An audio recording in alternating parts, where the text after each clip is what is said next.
Assalamualaikum warahmatullahi wabarakatuh. Puji dan syukur mari kita panjatkan kehadirat Allah Subhanahu wa Ta'ala. Karena atas perkenannya, saya masih diberikan kesempatan untuk memaparkan deskripsi penelitian pada saat ini.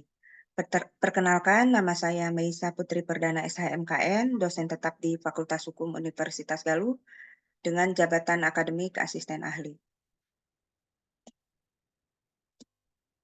Tridharma perguruan tinggi ini merupakan konsep penting yang menjadi pedoman dasar bagi perguruan tinggi di dalam menjalankan fungsi dan tujuannya. Nah, Tridharma perguruan tinggi ini terdiri dari 3 elemen utama, yaitu pendidikan dan pengajaran, ya, penelitian, serta pengabdian kepada masyarakat. Pada konteks ini, dosen berperan sebagai aktor utama dalam implementasi Tridharma perguruan tinggi. Nah, ketiga elemen tersebut harus saling keterkaitan antara pendidikan, pengajaran, penelitian, dan pengabdian. Di mana dosen melakukan pendidikan pengajaran harus diaplikasikan ke dalam penelitian dan pengabdian. Nah, pada kesempatan kali ini saya akan mencoba mendeskripsikan penelitian yang telah saya lakukan, di mana penelitian itu sendiri mampu menjembatani keseimbangan antara teori dan praktek, sehingga bisa menghasilkan inovasi. Nah, di dalam penelitian ini terdapat beberapa sumber pendanaan. Yang pertama, pendanaan dari hibah Dikti. Yang kedua, pendanaan dari universitas melalui LPPM. Yang ketiga, pendanaan penelitian mandiri.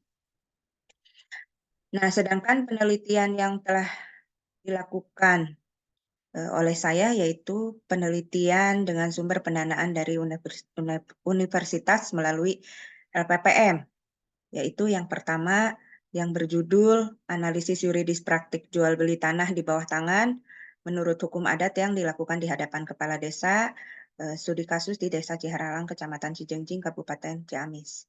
Yang kedua, kekuatan hukum akta di bawah tangan dalam proses jual beli tanah, studi putusan nomor 30 garing PDT.G garing 2016 garing PN.CBN. Penelitian ini dilaksanakan sesuai dengan konsentrasi bidang keilmuan saya, yaitu mata kuliah kemahiran hukum 4 atau perancangan kontrak. Sebagai mata kuliah wajib di Fakultas Hukum, perancangan kontrak ini mencakup aspek-aspek praktis dalam merancang kontrak yang meliputi pengertian, sumber hukum, tujuan perancangan kontrak, pengertian kontrak, asas-asas hukum kontrak, sahnya kontrak, dan lain-lain. Nah, sebagai bagian dari kajian ilmu hukum yang mengacu pada konsep pembentukan hukum di samping mengacu pada ketentuan peraturan perundang-undangan yang berlaku. Maka substansi perkuliahan perancangan kontrak juga mencakup pembahasan tentang teori dan analisa kasus berdasarkan tradisi atau sistem hukum yang berbeda.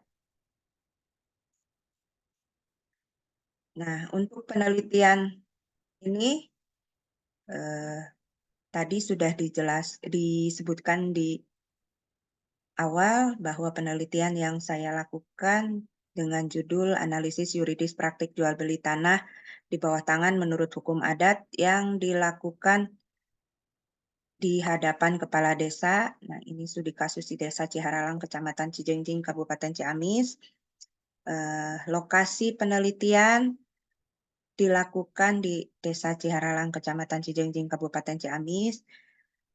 Isi penelitiannya, nah di sini masih sering terjadinya jual beli tanah yang hanya dilakukan oleh para pihak, yang hanya dilakukan oleh penjual dan pembeli saja tanpa campur tangan pejabat pembuat akta tanah atau yang biasa disebut dengan PPAT, terutama masyarakat di pedesaan yang masih awam akan hukum.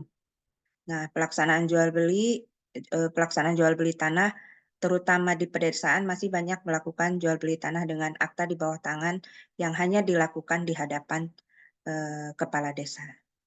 Nah, hasil penelitiannya ini ada faktor-faktor terjadinya jual beli tanah di bawah tangan yang sering terjadi di Desa Ciharalang menurut Muhlis selaku Kepala Desa Ciharalang, yaitu karena beberapa faktor. Yang pertama, faktor budaya atau kebiasaan.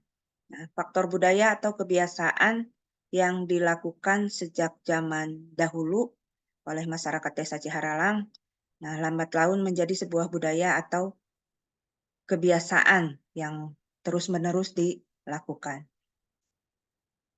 Nah, ini berdasarkan wawancara dengan Kepala Desa Ciharalang tersebut bahwa jual beli tanah di bawah tangan dilakukan karena adanya rasa kepercayaan atau kekerabatan di antara sesama masyarakat.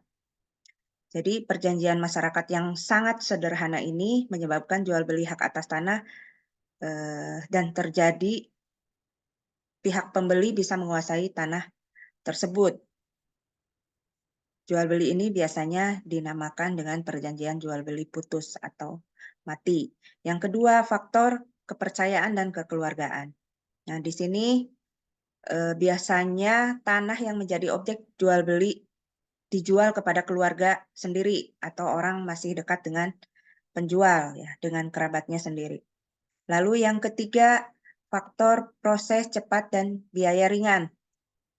Nah, faktor biaya juga merupakan faktor yang paling berpengaruh. Biaya yang dikeluarkan jika jual beli di hadapan kepala desa bersifat sukarela atau pihak desa tidak memiliki standar harga tertentu terhadap tanah tersebut. Jadi tidak ada peraturan desa yang mengatur mengenai biaya dalam proses jual beli tanah di hadapan kepala desa. Sedangkan ketika mengurus di hadapan PPAT, mereka harus mengeluarkan biaya yang tidak sedikit. Lalu yang ketiga, faktor pendidikan dan kurangnya sosialisasi. Nah, ini berdasarkan data tingkat pendidikan kebanyakan masyarakat di Desa Ciharalang masih berpendidikan rendah. Rata-rata masyarakat hanya sekolah sampai tingkat sekolah dasar, kemudian sekolah menengah pertama atau SMP, sedangkan yang menamatkan sekolah sampai tahap selanjutnya hanya sedikit. Sehingga dapat disimpulkan bahwa tingkat pendidikan juga berpengaruh besar terhadap salah satu faktor yang mempengaruhi keadaan masyarakat Desa Ciharalang masih melakukan jual beli tanah hanya di hadapan kepala desa.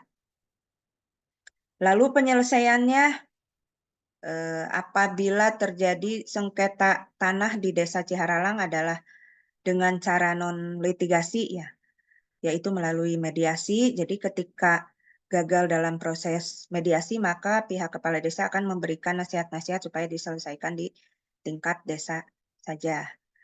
Namun ketika permasalahan berlarut-larut dan tidak dapat diselesaikan, maka pihak desa mempersilahkan kepada masyarakat agar menyelesaikan melalui pengadilan. Nah, penerapan mediasi ini oleh kepala desa merupakan upaya dalam mewujudkan rasa perdamaian dan kekeluargaan di antara sesama masyarakat. Selain itu juga untuk meringankan beban masyarakat dalam menempuh upaya peradilan formal yang tentunya memakan waktu yang lama dan berlarut-larut dan juga biaya yang tidak sedikit. Proses mediasi sering dilakukan oleh kepala desa tidak hanya dalam proses perselisihan pertanahan, tetapi juga berbagai macam perselisihan lainnya. Nah, selanjutnya kontribusi penelitian. Dari hasil penelitian ini diharapkan dapat memberikan kontribusi, di mana kontribusi penelitian tersebut yaitu bagi diri sendiri atau mata kuliah, ya. Yang pertama, penelitian ini merupakan kebanggaan bagi diri saya sendiri karena tidak semua dosen bisa mendapatkan dana hibah dari universitas melalui LPPM. Yang kedua, bagi mata kuliah yang diampu, yaitu kemahiran hukum 4 atau perancangan kontrak, di mana salah satu materinya adalah mengenai akta, yaitu akta di bawah tangan dan akta otentik, maka melalui penelitian ini dapat diketahui perbedaan akta yang dapat memberikan kepastian hukum bagi masyarakat. Kontribusi bagi institusi, yang pertama, penelitian ini bisa menjadi fondasi untuk inovasi dan kemajuan ilmu pengetahuan. Penelitian juga memperkuat tidak hanya komunitas akademis, tapi juga masyarakat luas. Yang kedua, penelitian juga mendukung dan mempromosikan perguruan tinggi, khususnya Universitas Galuh, untuk masa depan yang lebih cerdas, lebih berkelanjutan, dan lebih inovatif. Yang ketiga, kontribusi penelitian ini bagi masyarakat adalah yang pertama, penelitian ini memberikan informasi dan sumbangan pemikiran serta saran pemecahannya bagi masyarakat yang masih melakukan jual beli dengan menggunakan akta di bawah tangan yang hanya dilakukan di hadapan kepala desa menurut hukum adat. Yang kedua, memberikan pemahaman kepada masyarakat bahwa jual beli tanah harus dibuktikan dengan akta otentik, yaitu akta yang dibuat di hadapan pejabat pembuat akta tanah atau PPAT sesuai dengan Peraturan Pemerintah Nomor 24 Tahun 1997 tentang pendaftaran tanah.